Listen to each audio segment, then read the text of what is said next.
যখন আওয়ামী লীগ করা হলো 49 সালে, তখন তো শেখ সাহেব ছিল না, তখন ছিল মৌলানা ভাসানী, হোসেন শহীদ সোহরাওয়ার্দী, আবুল হাশেম, এনারা। আসসালামু আলাইকুম।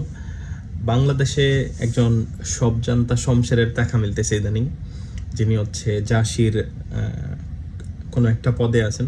এই যে স্ক্রিনে যাকে দেখতে পাচ্ছেন, ওনার কথাই বলতেছি। তো ওনার একটা ভিডিও আমি দেখলাম, বাংলাদেশের কোন চ্যানেলে প্রচারিত হয়েছে আমি ঠিক জানি না। তো উনি বলতেছে যে আওয়ামী লীগ, মুসলিম লীগ থেকে যখন আওয়ামী লীগ হইলো, তার কমিটিতে শেখ মুজিবুর রহমান ছিল না, এবং যখন হোসেন শহীদ সোহরাওয়ার্দী মারা গেল, তখন ক্ষমতা বলে আব্দুর রশিদ তারকা বগিশকে সভাপতি করে শেখ মুজিবুর রহমান জেনারেল সেক্রেটারি হয়।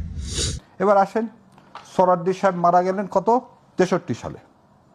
যেই সোহরাওয়ার্দী সাহেব মারা গেলেন, সঙ্গে সঙ্গে শেখ মুজিবুর রহমান পুরা ক্ষমতাটাকে গ্র্যাব করে নিয়ে জেনারেল সেক্রেটারি হয়ে গেলেন আওয়ামী লীগের। কিন্তু এই সবজান্তা সংসারের জ্ঞাতার্থের জন্য জানাচ্ছি যে বঙ্গবন্ধু 1949-এ জেলে ছিল, তো ওখান থেকে বেরোয় প্রথম কমিটিতে 1953-এ বঙ্গবন্ধু ভারপ্রাপ্ত সাধারণ সম্পাদক হয় 1953-এ, এবং তারপর থেকে 1966 পর্যন্ত একটানা উনি সাধারণ সম্পাদক ছিলেন।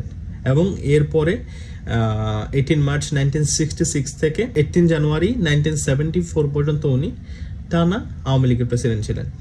তো এই সব জানতা শমশেরকে বলতে চাই যে টিভিতে আইসা একটা জিনিস কথা বলার আগে আসলে আলোচনা করে বলা উচিত, বা একটু স্টাডি করে বলা উচিত।